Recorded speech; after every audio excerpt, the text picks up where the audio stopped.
Você já percebeu quantos anos da sua vida se foram em preocupações, discussões, ressentimentos e noites sem dormir? Quantas vezes uma palavra ferina roubou a sua paz durante dias, às vezes semanas inteiras? O que você mais precisa não são mais remédios, mas um descanso verdadeiro para a alma. E o mais triste é que muitos chegam aos últimos anos da vida sem jamais terem conhecido essa paz profunda que Deus oferece. Mas hoje quero te dizer algo que pode mudar tudo. Imagina viver com uma paz tão real, tão firme, que nem as ofensas, nem as críticas, nem os problemas familiares, nem mesmo o medo da morte possam arrancá-la de você. É a paz que excede todo o entendimento, como está escrito em Filipenses 4, versículo 7. Não é uma paz que se compra, nem que se aprende com os anos. É um presente que só o Espírito Santo pode dar. Quando alguém entrega o coração a Cristo, o mundo lá fora reage com raiva, frustração e ansiedade. Mas você pode caminhar no meio de tudo isso com serenidade. Não porque tenha endurecido suas emoções, mas porque colocou sua confiança naquele que venceu o mundo. Hoje quero falar com você sobre como viver sem que a raiva te governe. Não porque as circunstâncias mudem, mas porque você será transformado pelo poder de Deus. Se você estiver disposto a se render a Ele, nunca mais viverá escravizado pela ira ou pelo aborrecimento. Não se trata de uma filosofia humana, trata-se do novo nascimento em Cristo. Jesus disse em João 14, versículo 27, "A paz vos deixo, a minha paz vos dou. Eu não vou-la dou como o mundo a dá." Essa é a paz que te convido a abraçar hoje. Número 1, a natureza destrutiva da ira. A ira é uma das armas mais destrutivas que o inimigo usa contra nós. Não só fere aqueles que amamos, como também nos consome por dentro, roubando-nos a clareza e levando-nos a cometer erros, dos quais depois nos arrependemos profundamente.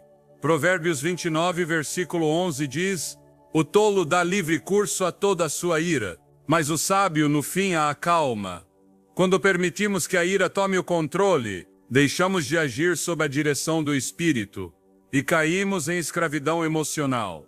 A ira não é sinal de força, é sinal de fraqueza espiritual. É prova de que soltamos a mão de Deus e estamos agindo segundo a carne.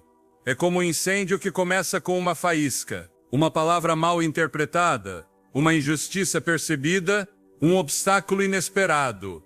E se alimentarmos com pensamentos negativos, logo se transforma em um fogo devorador, que destrói nossa paz, nossas relações e até nossa saúde.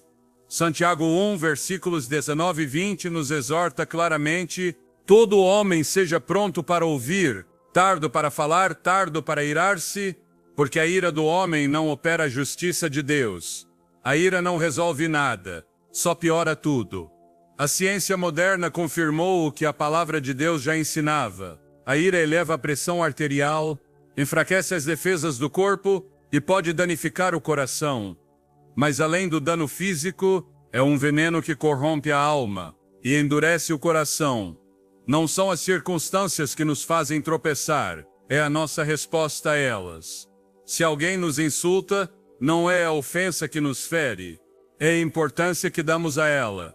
Jesus nos ensinou em Mateus 5, versículo 44, "Amai os vossos inimigos, bendizei os que vos maldizem." Essa não é uma instrução estoica, é uma instrução do céu, e só pode ser cumprida quando deixamos que Cristo viva em nós. Quando nos deixamos levar pela ira, nossas decisões se tornam irracionais. No calor do momento podemos gritar, ferir com palavras, ou até cometer atos impulsivos. Mas depois, quando a raiva passa, vemos o estrago que causamos. Relações que levaram anos para construir podem ser destruídas em segundos. Palavras ditas com fúria podem deixar feridas que duram a vida inteira. A Bíblia nos chama a nos examinar. Em Efésios 4, versículo 26, "Irai-vos e não pequeis. Não se ponha o sol sobre a vossa ira." Não é pecado sentir a emoção, mas é pecado permitir que ela se transforme em amargura e destruição. Em vez de buscar vingança como o mundo faz, devemos buscar reconciliação. Em vez de alimentar o ressentimento, devemos clamar a Deus por um coração perdoador. A única forma verdadeira de vencer a ira é pela obra regeneradora do Espírito Santo. Não é questão de autodisciplina humana, mas de rendição total a Cristo. Quando deixamos que a sua palavra habite em nós, quando oramos e cultivamos uma vida de obediência, então a paciência, a mansidão e o domínio próprio, frutos do Espírito, segundo Gálatas 5, versículos 22 e 23, começam a florescer em nossa vida. A ira é uma armadilha do inimigo. É um gigante que quer roubar nossa bênção, como fez com Moisés quando bateu na rocha, em vez de falar com ela como Deus havia ordenado. E por isso ele não pôde entrar na terra prometida. Não permita que esse inimigo interno destrua o que Deus quis edificar em você. Cristo já venceu e nele você também pode vencer. Mas há uma boa notícia para o crente. Não estamos sozinhos na luta contra a ira. O Espírito Santo nos foi dado para nos ajudar a dominar as paixões da carne. Na próxima vez que sentir a ira tocando seu coração, faça uma pausa, ore. Pergunte ao Senhor se aquela reação é digna de um filho de Deus. Lembre-se do que diz Tiago 1, versículo 20. A ira do homem não opera a justiça de Deus. Não permita que uma emoção momentânea dite suas ações. Nossa paz não depende de um mundo ser perfeito, mas de saber que Cristo vive em nós. A verdadeira paz se manifesta quando enfrentamos a adversidade com um coração governado pelo Senhor. Número 2, muitas emoções negativas nascem quando nossas expectativas não são cumpridas. Mas, irmãos, essas expectativas muitas vezes não vêm de Deus, e sim de nós mesmos.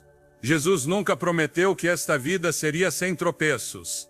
Pelo contrário, em João 16, versículo 33, ele disse: "No mundo tereis aflições, mas tende bom ânimo. Eu venci o mundo."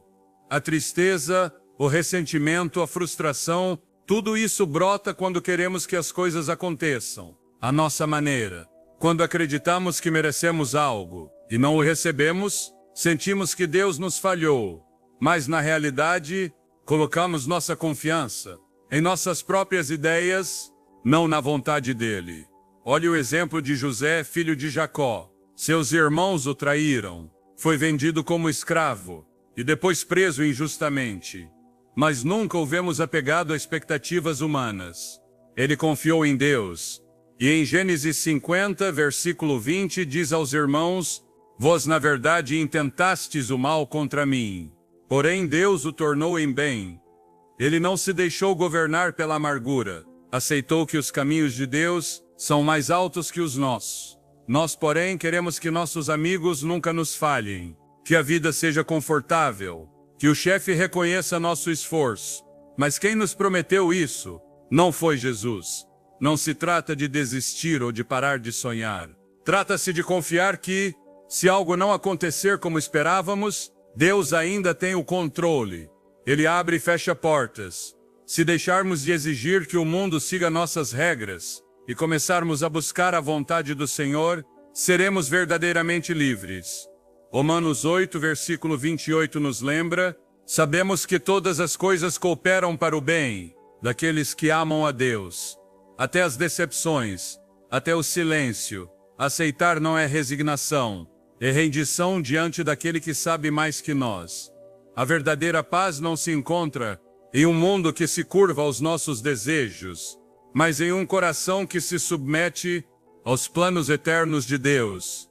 Número 3, a ira é o reflexo de um eu que ainda não foi crucificado com Cristo.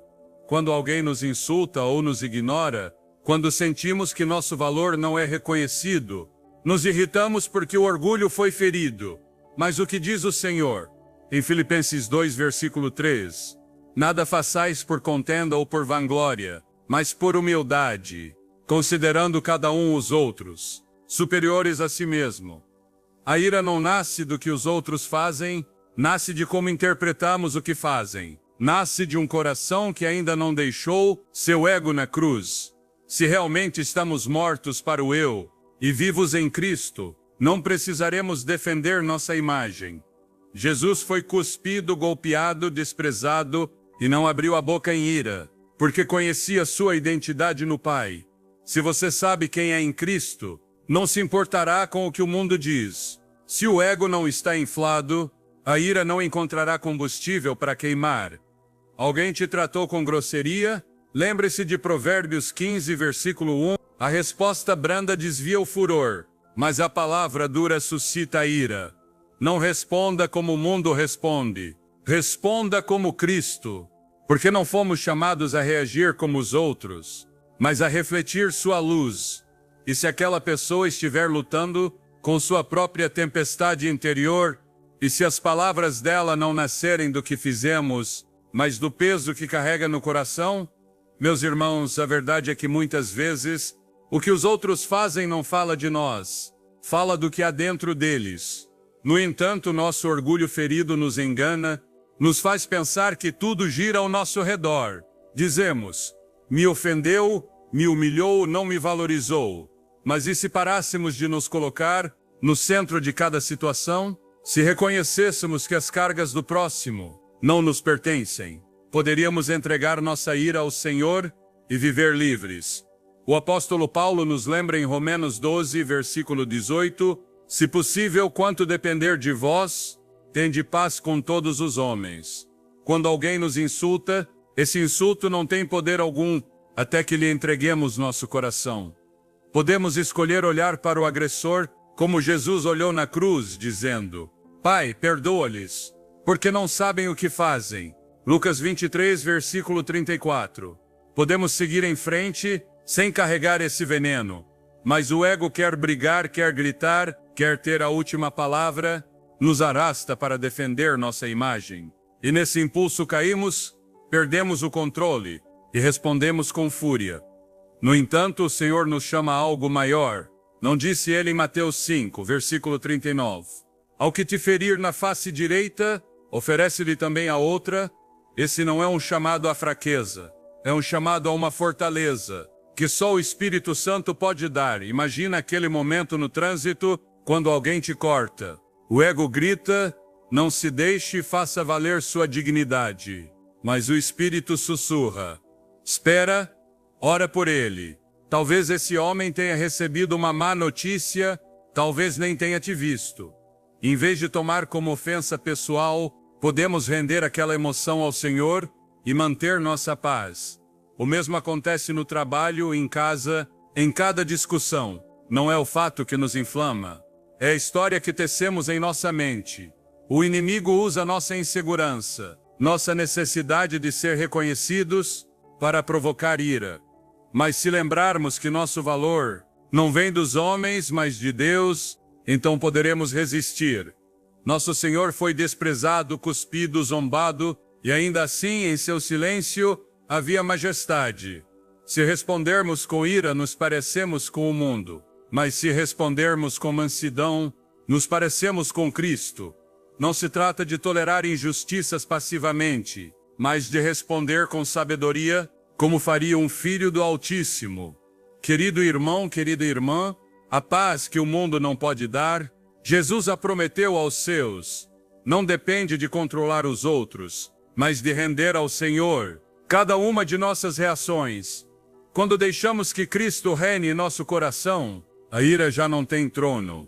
Quando o ego morre, o amor de Deus vive em nós. E esse amor, como diz 1 Coríntios 13, versículo 5, não se irrita, não guarda rancor. Que assim seja em sua vida. Que o Espírito Santo te ensine a responder com o caráter de Cristo e não com as feridas do eu. Número 4. O perdão nos liberta da ira. A ira é como uma corrente que nos prende, um peso que a alma carrega muitas vezes sem perceber. Nos apegamos ao rancor pensando que, ao fazê-lo, estamos castigando quem nos feriu, mas na verdade o único coração que sangra com esse peso é o nosso. A palavra nos ensina que a ira do homem não opera a justiça de Deus. Tiago Mit, a ira nos rouba a paz que o Senhor nos promete, nos encerra, nos impede de ouvir a voz de Deus e nos mantém cativos do passado. Perdoar é usar a chave que Cristo já nos deu. Não é dizer que o que aconteceu esteve certo, nem esquecer com ingenuidade. É render a dor aos pés da cruz e escolher não continuar sendo prisioneiro de uma ferida antiga. O perdão não é para o outro. É um ato de cura que Deus deseja para cada um de seus filhos. É o primeiro passo para voltar a respirar, sem que o passado nos sufoque.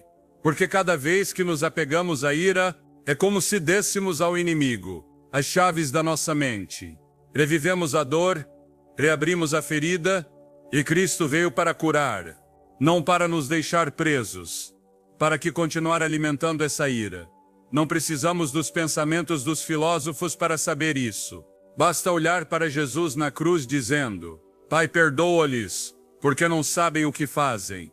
Lucas 23:34. Quando o traíram, quando o açoitaram, quando o crucificaram, ele não escolheu a ira, escolheu o perdão. E esse perdão é o que nos dá poder quando perdoamos. Já não somos escravos do passado, já não nos define o que os outros fizeram. Somos livres pelo sangue do Cordeiro. O ressentimento é uma armadilha sutil. Faz-nos crer que somos fortes ao não perdoar. Mas na verdade a verdadeira força está em quem entrega sua dor a Deus e escolhe soltar. Porque a palavra diz que o fruto do Espírito é domínio próprio. Gálatas 5:22-23. E aquele que perdoa demonstra que o Espírito Santo está operando dentro dele. Se respondermos ao mal com mal, o inimigo celebra. Mas se respondermos com o amor de Cristo, recuperamos nossa paz. Imagina alguém traído por um amigo. O coração se parte, a ferida arde, a alma clama por justiça. Mas até quando sustentar esse fogo sem se queimar? O rancor não destrói o traidor, destrói o traído. Cada pensamento que volta ao dano, reabre a chaga. Mas se entregarmos isso ao Senhor, se declararmos que já não vamos deixar aquele ato definir nossa vida, encontramos descanso. Não se trata de voltar a confiar em quem nos feriu, mas de não deixar que essa ferida nos governe. Perdoar não é automático, é uma decisão que se renova todo dia. É olhar para o céu e dizer: Senhor, hoje também escolho soltar. Nem sempre é fácil, mas é o caminho que conduz à paz, que excede todo o entendimento. Filipenses 4:7. Não podemos controlar o que os outros fazem, mas podemos decidir como responder. O Espírito nos ensina que não é a ofensa que fere, é o espaço que damos a ela no coração. Ao perdoar, deixamos de alimentar essa raiz amarga. Reconhecemos que o comportamento dos outros reflete a batalha interna deles, não nossa identidade em Cristo. Isso não significa permitir abusos, nem calar injustiças. Significa não permitir que o ódio enche raízes. Porque ao perdoar não libertamos o outro, nos libertamos a nós mesmos. Deixamos de carregar um peso que não nos corresponde. Deixamos de gastar energia em uma dor que o Senhor já nos pediu deixar em suas mãos. A verdadeira vitória não está em nos vingarmos, está em demonstrar que continuamos amando, que continuamos crendo, que continuamos de pé. Porque a paz não vem de os outros mudarem, vem de saber que nossa vida está nas mãos daquele que nunca falha. Perdoar é deixar para trás o veneno e abraçar a liberdade que só Cristo pode dar. Número 5. Pratica o domínio do Espírito. Quando alguém nos fere com palavras ou ações, quando nos sentimos provocados ou atacados, a carne nos impulsiona a responder rápido e com raiva. Queremos nos defender, queremos provar que temos razão, queremos ser ouvidos. Mas a palavra de Deus nos ensina que o que tarda em irar-se é grande de entendimento, mas o que é impaciente de espírito exalta a loucura. Provérbios 14:29. Nesses momentos, se agirmos sem orar, se respondermos sem meditar, caímos facilmente no pecado do orgulho ou da ira. Dizemos palavras das quais depois nos arrependemos, e em vez de curar, ferimos ainda mais. A prática do domínio próprio nos livra desses erros. Nos dá tempo para que o Espírito Santo opere em nosso coração antes de respondermos. Nos protege do desgaste emocional, que vem com as reações impulsivas. quando tomamos um momento para respirar, quando elevamos uma oração silenciosa ao nosso Salvador, antes de dizer uma palavra, estamos ganhando uma vitória espiritual. Não se trata de fingir que não sentimos dor, nem de reprimir nossas emoções, mas de rendê-las ao Senhor. Ele nos deu exemplo. Sendo injuriado, não revidava com injúria. Quando o açoitavam e zombavam dele, não devolvia mal por mal, mas entregava sua causa ao Pai. 1 Pedro 2:23.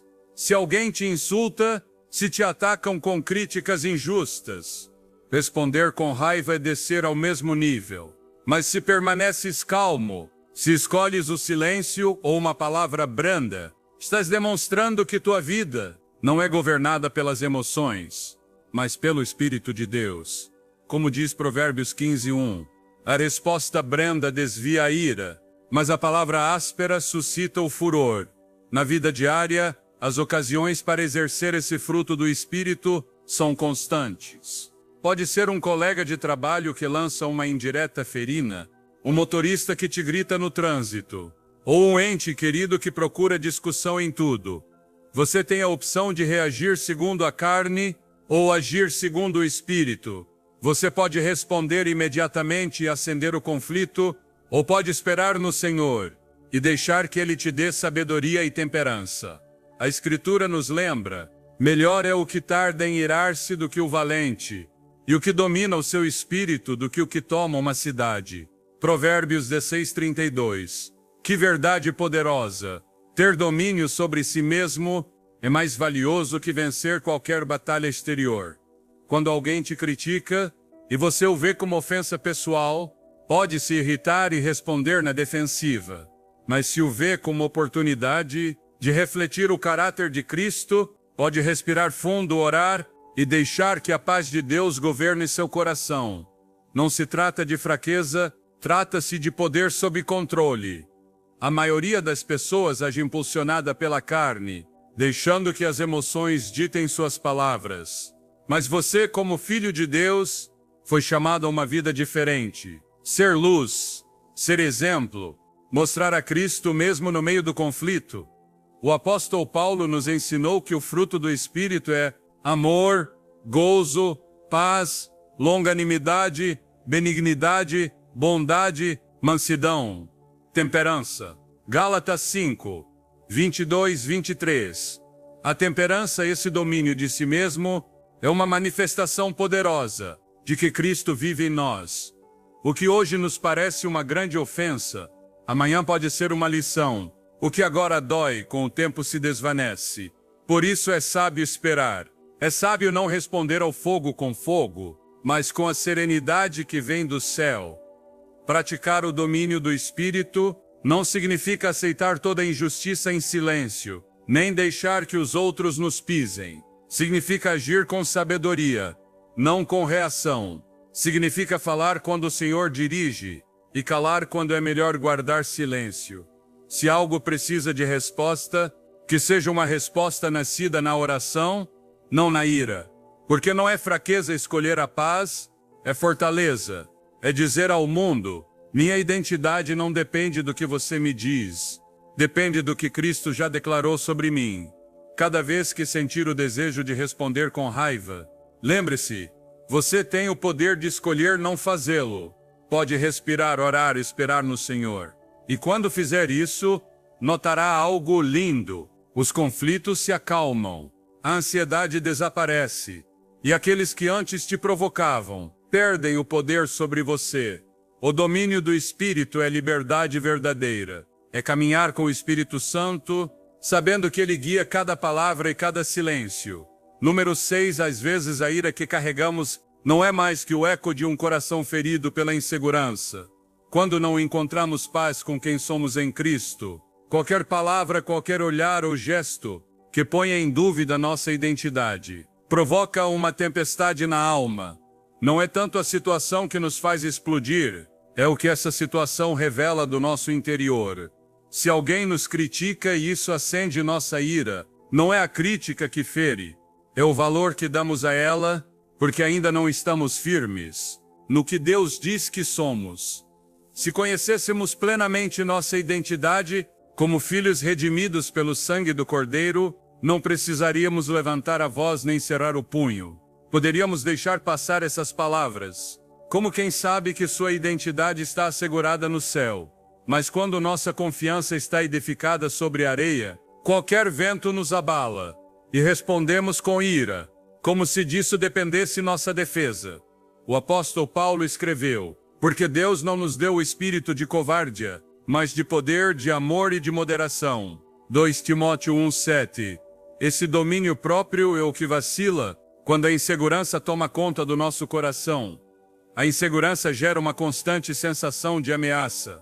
Faz-nos viver como se devêssemos proteger uma fachada diante dos outros, como se qualquer comentário pudesse derrubar a imagem que construímos.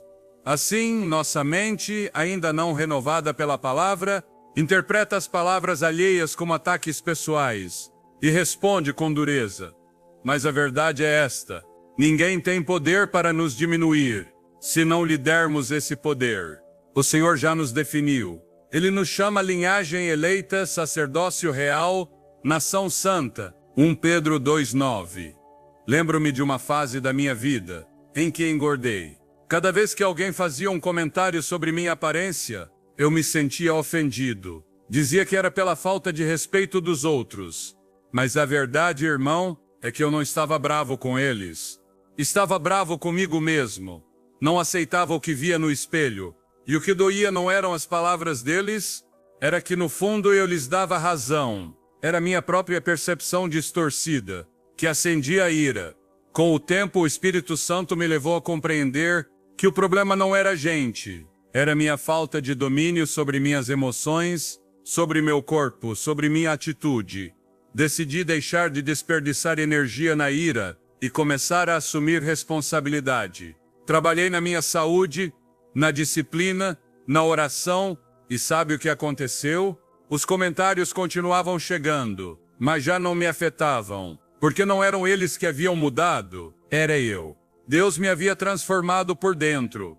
Uma autoestima fraca distorce nossa visão da realidade. Pensamos que os outros nos avaliam constantemente, como se suas opiniões fossem o veredicto final sobre nosso valor. Mas o juízo deste mundo não tem peso diante da verdade de Deus. O problema não é o que os outros pensam, é como recebemos isso.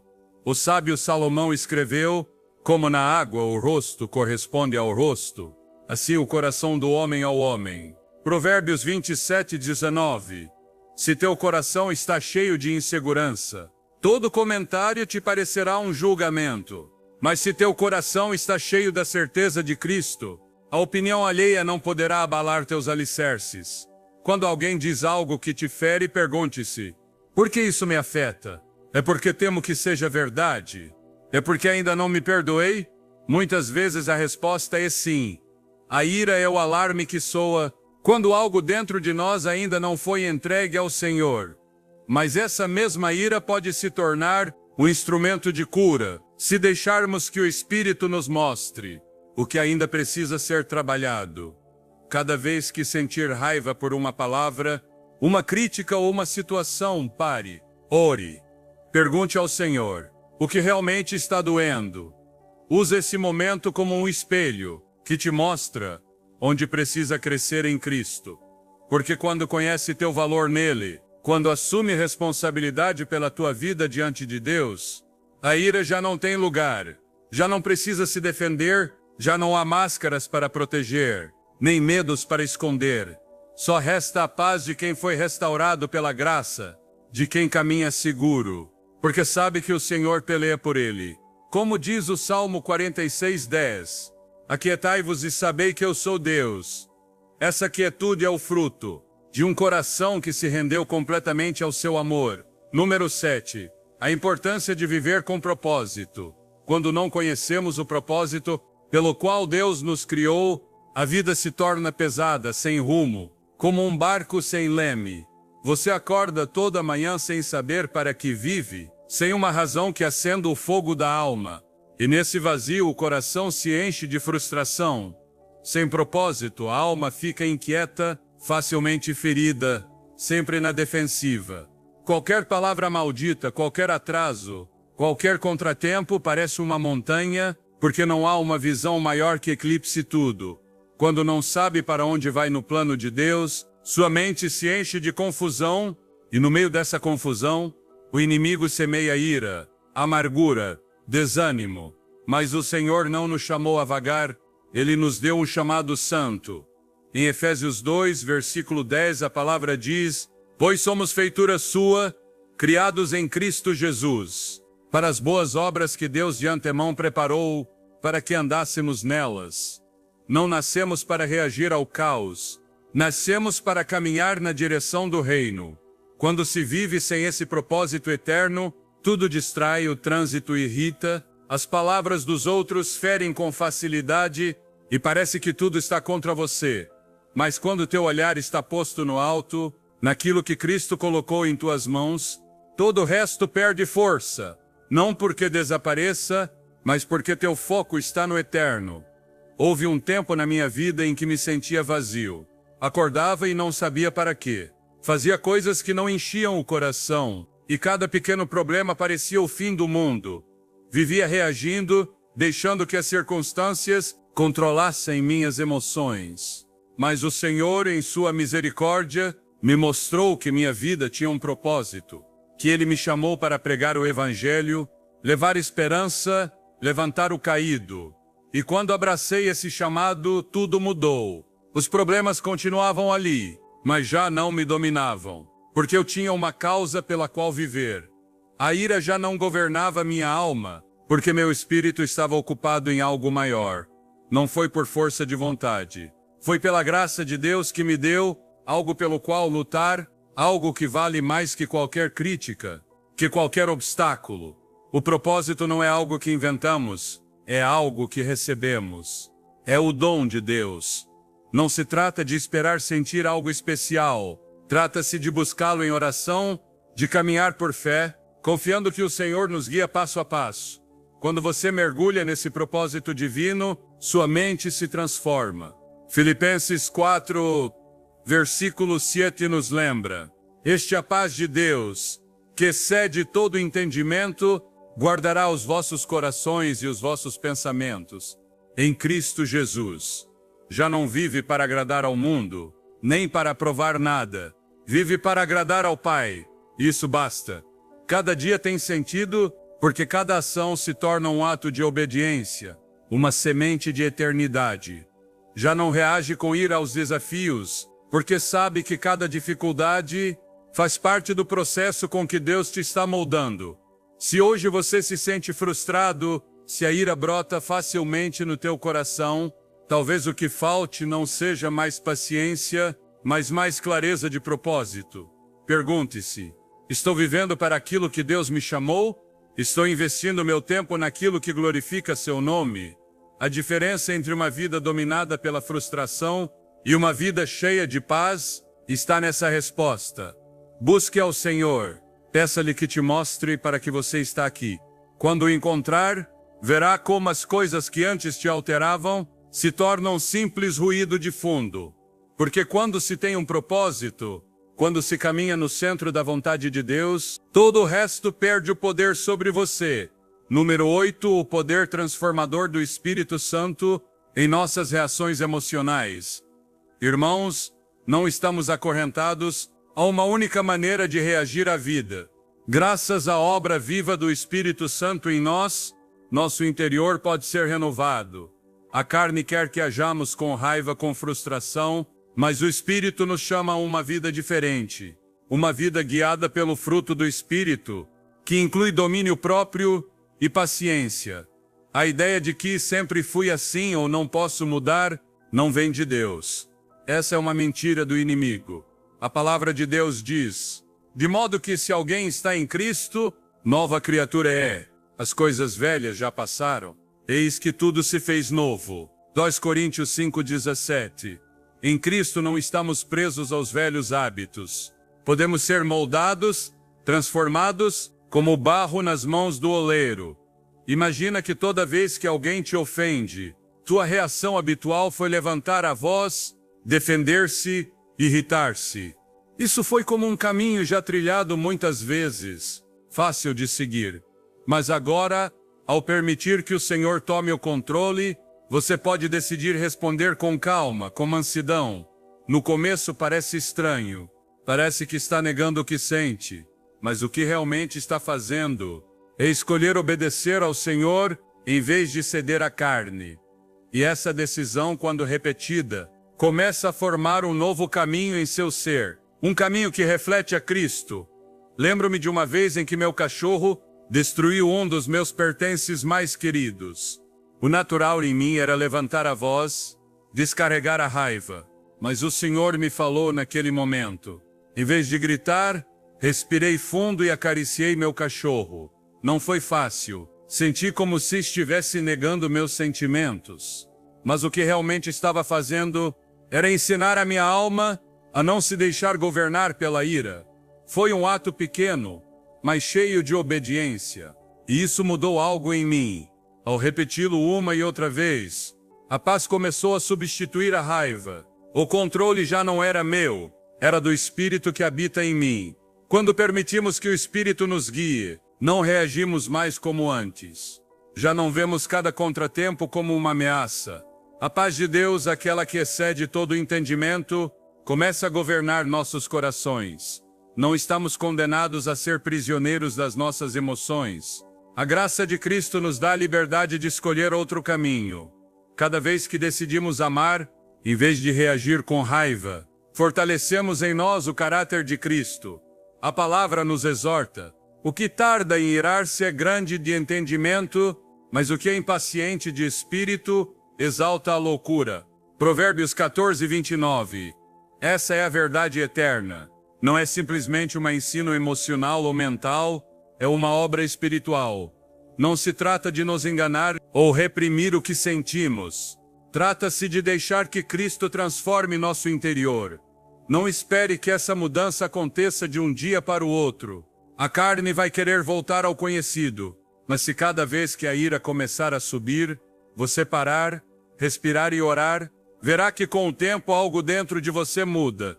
Um dia olhará para trás e dirá, antes isso me teria tirado do sério, mas agora já não me afeta. Não porque você seja forte, mas porque o poder de Deus renovou tua maneira de viver. A ira se alimenta de cada explosão, mas se deixarmos de alimentá-la, e em vez disso cultivarmos a mansidão, eventualmente essa ira perde sua força. Não estamos fingindo, estamos sendo transformados. Se deseja ser alguém mais pacífico, mais centrado, mais cheio do amor de Deus, comece a viver isso todo dia. E chegará um momento, irmão, em que você já não precisará se esforçar para ter paz, porque a paz será parte de você, o reflexo vivo daquele que habita em teu coração. Número 9, o amor e a gratidão superam a ira. A ira é como uma tempestade que se desencadeia dentro de nós, um fogo que ameaça nos consumir por dentro.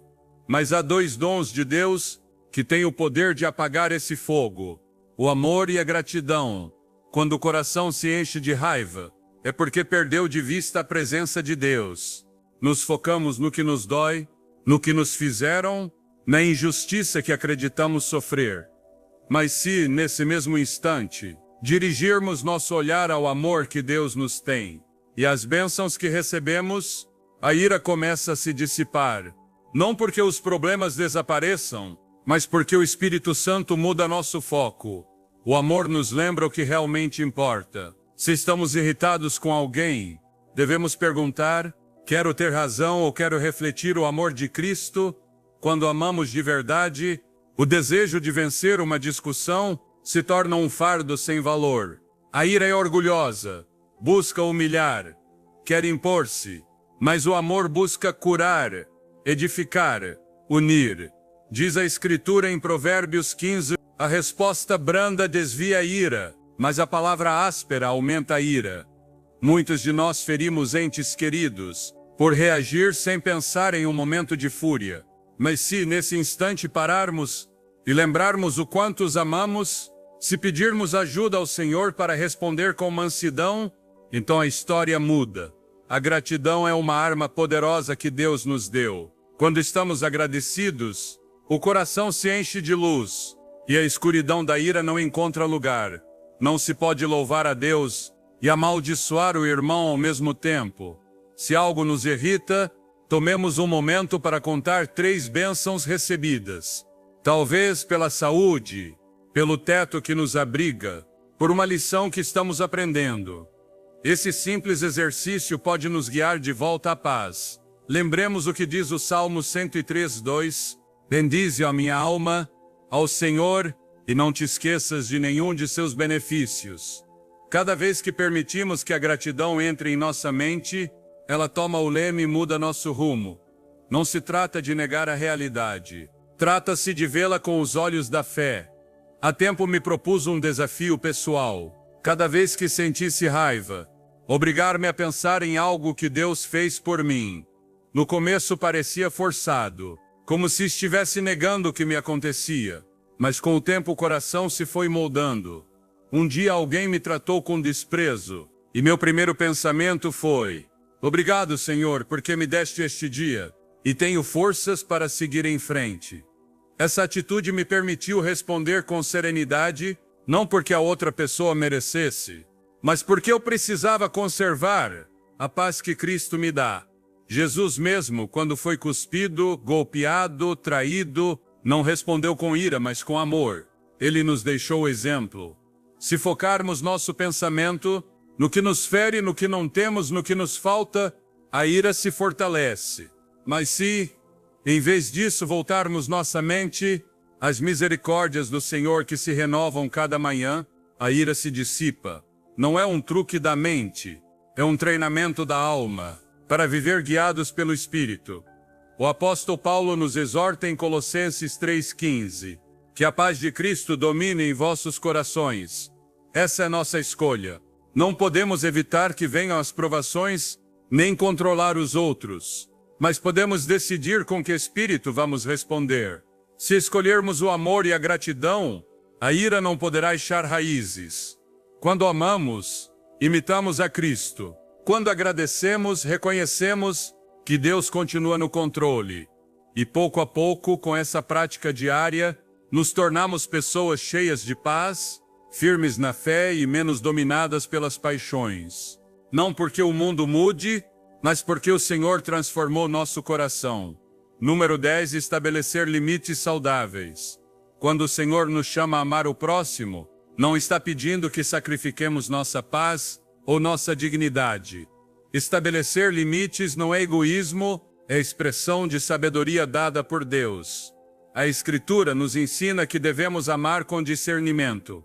Em Provérbios 4, versículo 23, sobre tudo que se deve guardar, guarda o teu coração, porque dele procedem as fontes da vida. Se não colocamos limites, deixamos que os outros decidam como devem nos tratar, e isso não honra o valor que Deus nos deu. Estabelecer um limite não significa rejeitar alguém. Significa reconhecer que temos responsabilidade diante de Deus, de cuidar do que Ele nos confiou, nosso tempo, nossas forças, nosso coração. Quando permitimos que os outros nos faltem ao respeito, que interrompam constantemente nossas tarefas, que menosprezem nossas prioridades, terminamos emocionalmente exaustos. E embora às vezes temamos que colocar limites possa parecer falta de amor, o verdadeiro amor também sabe dizer não quando necessário. Jesus mesmo, em várias ocasiões, se afastou das multidões para orar, para descansar, para estar com o Pai. Não o fazia por indiferença, mas porque compreendia a importância de renovar seu espírito e cuidar de seu chamado. E você, quantas vezes sentiu que dá e dá, até ficar vazio? Essa sensação não é culpa de quem te rodeia. É sinal de que você não traçou com clareza o que permite na sua vida. Há momentos em que tememos falar com firmeza porque não queremos ferir. Mas o silêncio diante do maltrato, diante do abuso emocional, diante da falta de consideração, também é uma forma de permitir que continue. Quando alguém nos critica sem razão e guardamos silêncio, damos a entender que é aceitável. Mas se com amor e clareza dissermos: prefiro que conversemos com respeito, Ou neste momento não posso te atender, falamos depois. Não estamos afastando o outro. Estamos mostrando que também nós somos filhos de Deus, merecedores de consideração. Lembro-me de uma fase da minha vida, em que me custava dizer não. Se alguém me chamava, deixava tudo. Se alguém precisava de algo, eu estava lá. Achei que isso era servir, mas na verdade era permitir que as necessidades dos outros esmagassem as minhas. Sentia frustração, cansaço, até que o Senhor me mostrou que precisava pôr ordem.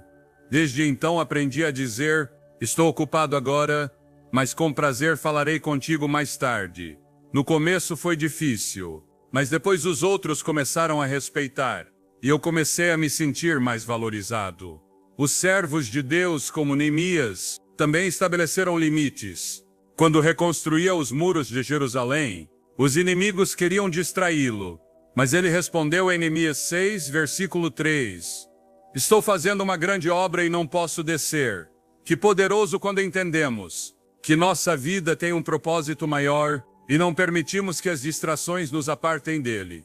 Dizer não com amor, com firmeza, sem culpa, é um ato de fé. Significa crer que Deus nos sustenta, mesmo quando os outros não compreendem nossas decisões. Não é nossa tarefa controlar os outros, mas proteger o terreno que o Senhor nos deu para semear. Não podemos evitar que alguém cruze uma linha, mas podemos decidir se permitimos que permaneça ali. E se, depois de expressar com clareza o que precisa, essa pessoa não respeitar, então é tempo de orar e considerar se essa relação edifica ou destrói. Porque o conflito mais perigoso não é o que temos com os outros, é o que abrigamos dentro de nós quando não somos fiéis ao que Deus nos mostrou. Irmão e irmã, não tema estabelecer limites. Não é sinal de fraqueza, é sinal de obediência. O Senhor te chamou a viver em paz, não em confusão. Cada vez que escolhe teu bem-estar espiritual por cima de agradar aos homens, está dizendo com tua vida: minha prioridade é agradar a Deus. E ali nesse lugar de clareza e firmeza, descobrirás uma liberdade que não depende da aprovação de ninguém, mas da certeza de saber quem és em Cristo. Número 11, nem tudo merece tua atenção. Cada dia, como filhos de Deus que caminhamos por um mundo quebrantado, nos deparamos com palavras ferinas, críticas injustas, situações sem importância, que buscam roubar a paz que o Senhor pôs em nossos corações. Mas permita-me te dizer algo que mudou minha vida. Nem tudo merece tua atenção. Nem tudo que se levanta contra ti merece uma resposta. Porque nem tudo que brilha vem da luz verdadeira. Vivemos rodeados de opiniões, rumores, confrontos, e se não tivermos cuidado, terminamos nos desgastando emocionalmente, reagindo ao que amanhã será pó levado pelo vento. O apóstolo Paulo escreveu em Filipenses 4:7 que a paz de Deus, que excede todo entendimento, guardará vossos corações e vossos pensamentos em Cristo Jesus. Essa paz não se encontra respondendo a tudo, mas sabendo quando calar e confiar. Cada vez que algo te provocar, faça uma pausa e pergunte diante de Deus: isso glorifica ao Senhor? Isso edifica minha vida? Ou simplesmente busca perturbar meu espírito? Em muitas ocasiões a resposta virá como um suave sussurro do espírito: não vale a pena. Porque quando reagimos a cada provocação, entregamos nossa paz a quem não conhece o fruto do espírito. Lembre-se de nosso Senhor Jesus Cristo. Quando foi insultado, acusado falsamente, cuspido e golpeado, não respondeu com gritos nem vingança, mas com um silêncio que ecoou mais forte que 1000 palavras, porque ele sabia quem era, e seu valor não dependia da opinião dos homens. Isaías 53:7 diz que foi oprimido e afligido, mas não abriu sua boca. Que exemplo poderoso de domínio espiritual! Se alguém fala mal de ti, isso muda a tua identidade em Cristo. Se alguém te julga sem te conhecer, isso apaga as promessas que o Senhor declarou sobre tua vida? Claro que não. Reagir a tudo te torna prisioneiro do efêmero. Guardar silêncio por sabedoria te faz livre no Senhor. Houve um tempo na minha vida em que me preocupava com cada crítica, com cada palavra lançada contra mim. Senti a necessidade de me justificar, de provar que tinha razão, mas aprendi que era uma armadilha do inimigo, para me tirar do foco do propósito que Deus traçou. Aprendi a orar antes de falar, a ouvir o Espírito antes de reagir, e nesse processo descobri o poder do silêncio que protege a alma. Nem tudo merece tua atenção. Cada vez que escolhe ignorar o que não edifica, está escolhendo proteger tua paz. Essa paz que não vem do mundo, mas de cima. Não é indiferença, é discernimento, é sabedoria do céu. Provérbios 17:27 nos lembra: o que retém as palavras tem conhecimento, e o homem de entendimento é de espírito sereno. A liberdade verdadeira não é fazer o que te apraz, é ter a força de dizer: isso não preciso carregar no meu coração. Você pode escolher não responder ao insulto, pode escolher não entrar em cada batalha, porque tua energia, teu tempo, tua mente são recursos preciosos que devem ser semeados em terreno fértil, não desperdiçados em campos de briga vazios. Na próxima vez que alguém tentar te provocar, lembre-se, nem tudo merece tua atenção, nem tudo precisa de uma resposta. O que o mundo chama de fraqueza, Deus chama de mansidão. E os mansos, disse Jesus em Mateus 5:5, herdarão a terra. Guarde tua paz, conserve teu gozo, e siga em frente com os olhos postos em Cristo, o autor e consumador da nossa fé. Número 12. Às vezes sofremos, não tanto pelo que nos acontece, mas pelo que acreditamos que significa o que nos acontece. Irmãos, o inimigo é astuto, e muitas vezes não precisa atacar com força. Basta sussurrar uma mentira, para que nós mesmos a transformemos em corrente. O coração humano é vulnerável, não só à dor, mas à interpretação errada da dor.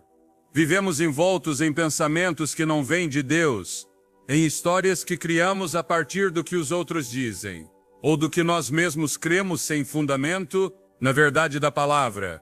Mas o Senhor não nos chamou a viver presos nessas mentiras. Ele diz: e conhecereis a verdade, e a verdade vos libertará. João 8:32. Qual é essa verdade? Que você é amado, que foi criado com um propósito eterno, que não é um acidente nem um fracasso.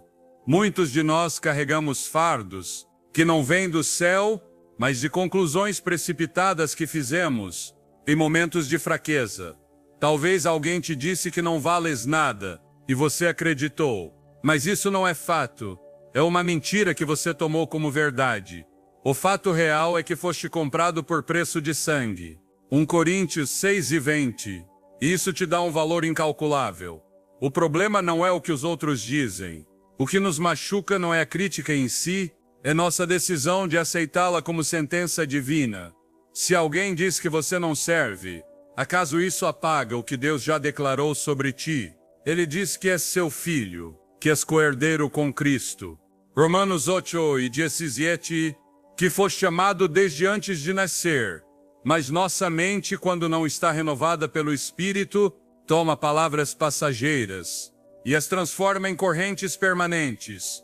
Uma simples opinião humana pode se tornar prisão se não a filtrarmos à luz da verdade divina. Quando começamos a viver sob as promessas do Senhor, essas crenças falsas começam a se quebrar. Lembro-me de momentos em que me sentia incapaz de pregar, de me levantar, de seguir em frente, não porque Deus me tivesse desqualificado, mas porque eu mesmo havia crido que não era suficiente. Mas um dia em oração o Espírito Santo me confrontou: onde está a evidência de que não podes? Acaso não te fortalecei antes? Não fui eu quem te sustentou nas tormentas? Foi então que compreendi. Não era verdade, era uma sombra que eu aceitara como real. E querido irmão, querida irmã, quando você ousa confrontar essas crenças com a palavra, quando diz: Senhor, isto é verdade, e ouve sua resposta, algo muda dentro de ti. Talvez não imediatamente, mas cada vez que escolhe crer em Deus e não em teus temores, dá um passo rumo à liberdade. Porque Deus não nos deu espírito de covardia, mas de poder, de amor e de moderação. 2 Timóteo 1:7. Está vendo? Ele já te deu o que precisas. para discernir, para escolher, para viver com clareza. O Senhor não nos pede para ignorar nossas emoções, mas nos chama a examinar se o que cremos vem dele ou do inimigo.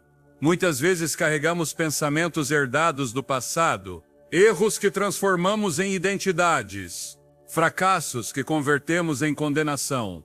Mas Deus não nos chama pelos nossos erros, chama-nos pelo nome.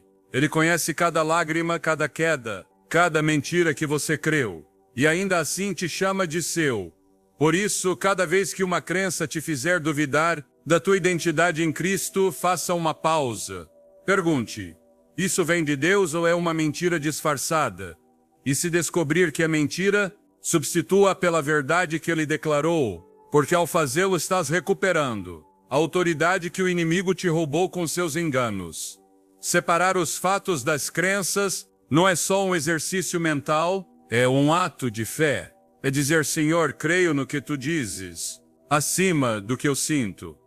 E quando chegamos a esse ponto, a paz de Deus, aquela que excede todo o entendimento, Filipenses 4:7, começa a governar teu coração. Já não reage desde o temor ou a ferida, mas desde a confiança naquele que não muda. Já não vive como escravo de pensamentos alheios, mas como filho do Rei. E é ali nessa liberdade que começas a ver a vida com clareza. Porque onde está o Espírito do Senhor, ali há liberdade. 2 Coríntios 3:17. Número 13, desenvolvendo uma autoimagem saudável. Querido amigo, você não pode construir tua identidade segundo o que os outros pensam de ti. Se deixar que o mundo dite teu valor, viverás preso ao juízo volúvel dele. Um dia te exaltarão e sentirás que podes tocar o céu, mas no dia seguinte cairão sobre ti críticas como chuva, e teu coração se quebrará. Não podemos edificar nosso valor sobre areia. As opiniões humanas mudam como o vento, mas a palavra de Deus permanece para sempre.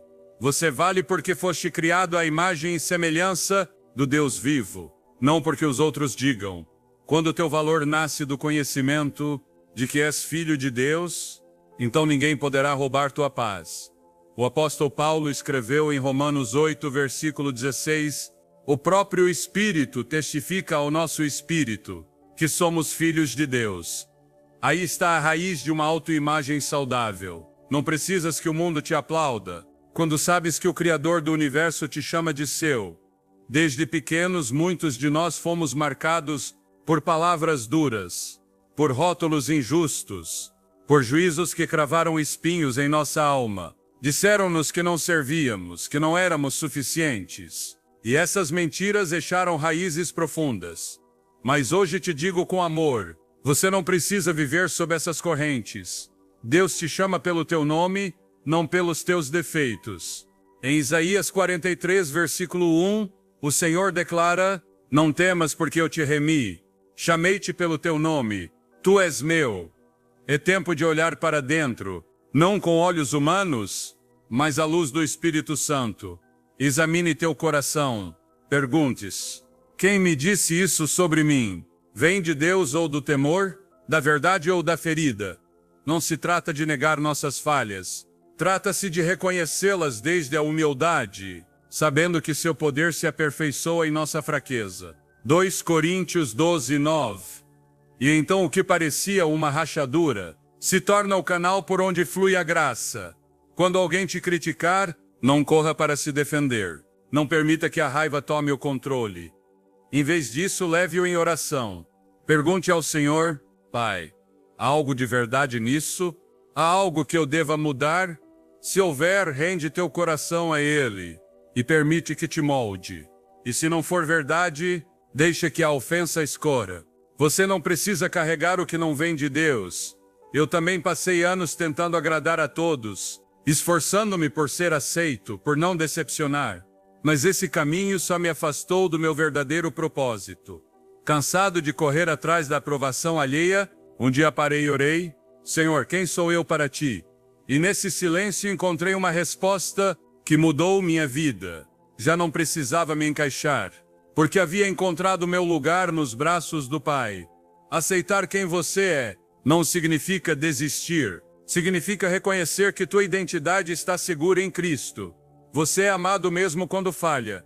Você é valioso mesmo quando o mundo te ignora. Não precisa provar nada, porque Jesus já fez tudo na cruz, e essa verdade te faz livre.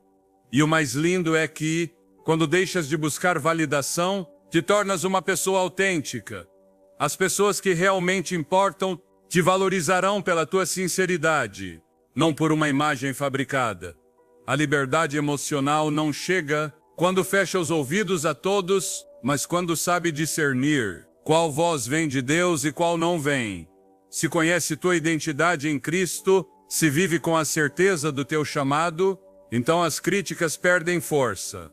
Você caminha com segurança, com gozo, sem precisar fingir nada, não porque seja perfeito, mas porque sabe que teu valor não depende das luzes do mundo, mas da luz eterna de Deus. E nessa luz, irmão e irmã, encontrarás a paz que tanto anseias. Número 14, a falácia de dividir entre bons e maus. Nenhum ser humano é completamente justo, nem completamente perverso. Todos, sem exceção, somos resultado de uma humanidade quebrantada, onde coexistem o bem que desejamos fazer e o mal que às vezes nos vence. Como diz a Escritura, todos pecaram e carecem da glória de Deus. Romanos 3:23. No entanto, a tendência do nosso coração é simplificar, julgar segundo nossas feridas, colocar rótulos que acomodam nossas emoções, mais que refletir a verdade.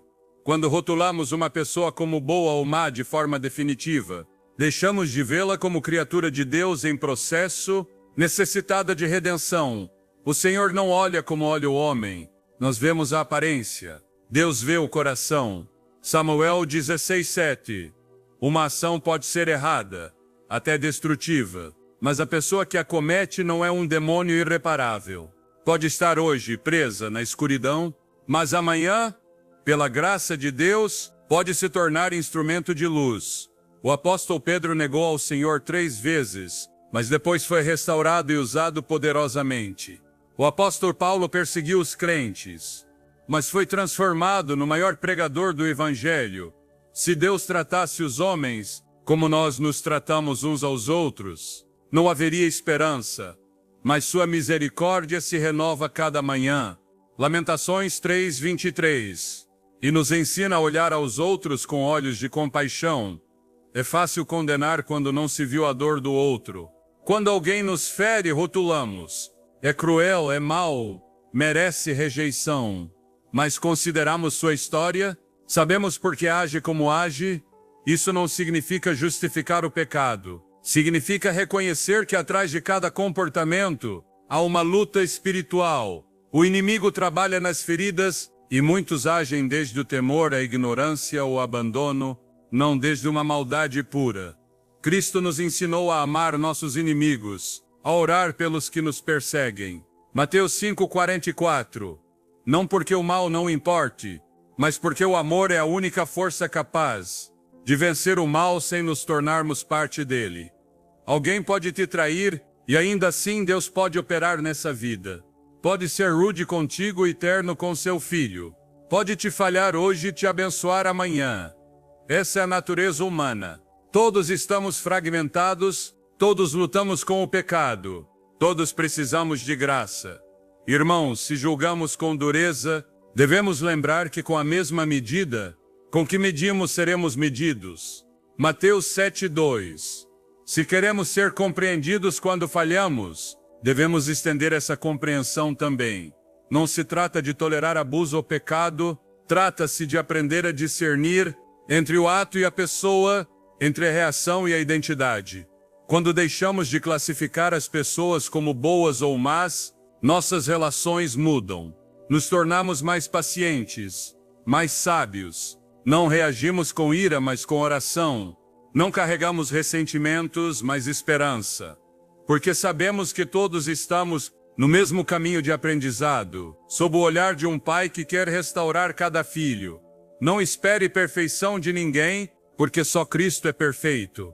Espere, em vez disso, que Deus possa operar em qualquer coração, mesmo no mais endurecido.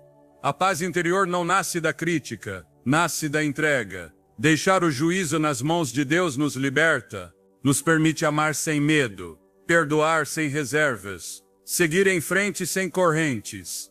A verdadeira força não está em apontar o pecado do outro, está em reconhecer que estamos todos no mesmo caminho, cada um com sua história, cada um com sua batalha, mas todos chamados ao mesmo fim, conhecer a Cristo e ser transformados por Ele. E quando entende isso, deixa de se desgastar julgando e começa a crescer em graça, focando no único que realmente pode mudar, teu próprio coração. Número 15.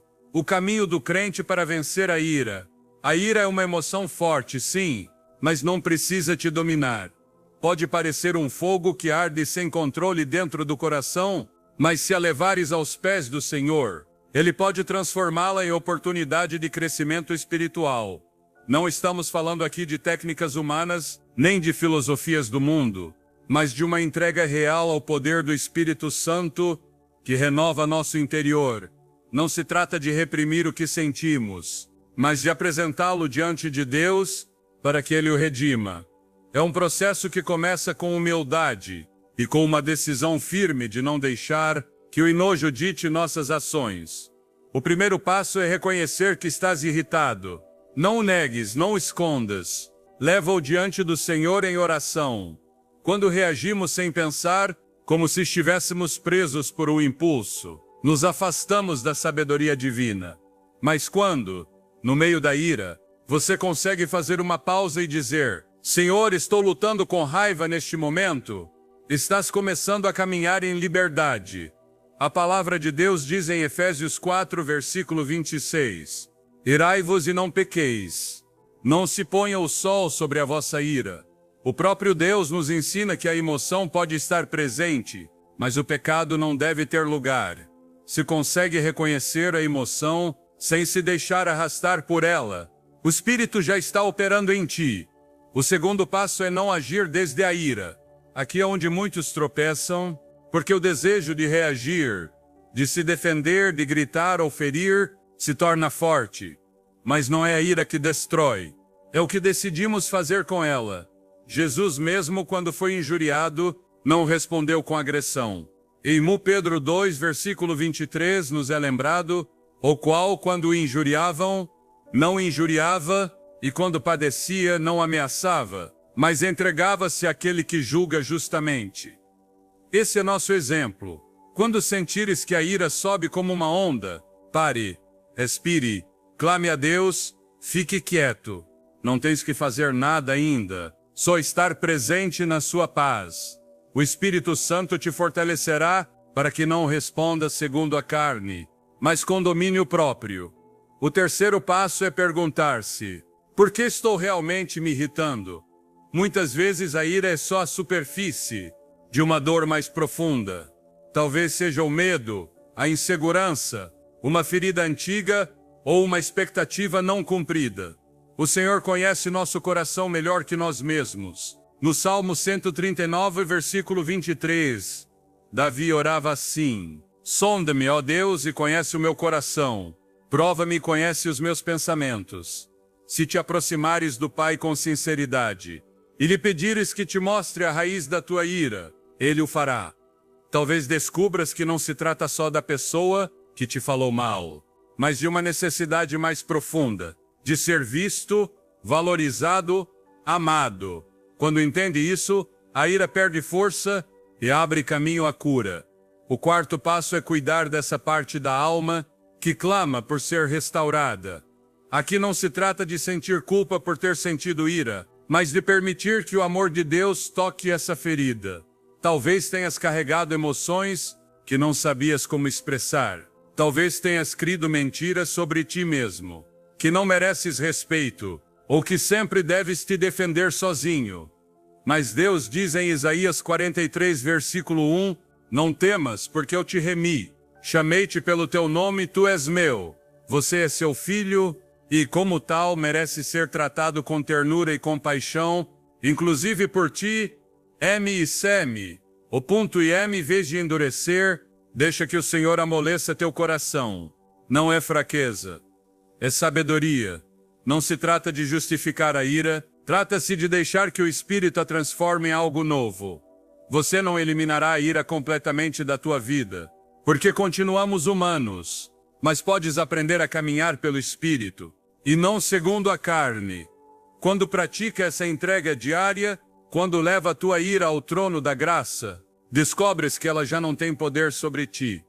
Não significa que nunca mais te irritarás, mas significa que saberás como agir com sabedoria, e não com impulsividade. Aprenderás que a ira não é uma ordem que deves obedecer, é uma emoção que podes entregar a Deus. E nesse ato de entrega encontrarás verdadeira liberdade. Porque como diz 2 Coríntios 3, versículo 17, onde está o Espírito do Senhor, aí há liberdade. Não viva dominado pelas tuas emoções. Deixa que Cristo tome o controle. E se hoje sentes que esta mensagem não foi por acaso, mas uma resposta, então não a ignores. Levanta agora mesmo teu coração e declara em oração: Senhor, começa hoje uma nova obra em mim. Renova minha mente, fortalece meu coração, arranca de mim o que não vem de ti, e semeie em meu interior uma fé firme, constante e verdadeira. Ele é fiel, e o que começa, ele termina. Querido amigo, querida amiga, se esta palavra tocou tua alma, e sentes que Deus te falou nesta noite, não aguarde só para ti. Dê curtir neste vídeo como um ato de fé, como dizendo: Senhor, recebo este ensino, e o faço parte da minha vida. Deixe também um comentário contando como Deus está operando em ti. Aqui lemos, oramos e cremos juntos. Teu testemunho pode se tornar a resposta que outro coração estava esperando. E se deseja continuar crescendo espiritualmente cada dia, inscreva-se no canal Caminho do Infinito. Aqui não somos só um canal, somos uma família que ora uns pelos outros, que se sustenta na fé e que caminha rumo a uma relação mais profunda com Deus. Ative o sininho, permaneça conectado e permita que cada mensagem fortaleça teu espírito. Que esta noite você descanse na paz dele. Que teu coração repouse seguro em suas mãos. E que amanhã acorde com uma fé mais forte que ontem. Nos vemos no próximo encontro, aqui no Caminho do Infinito.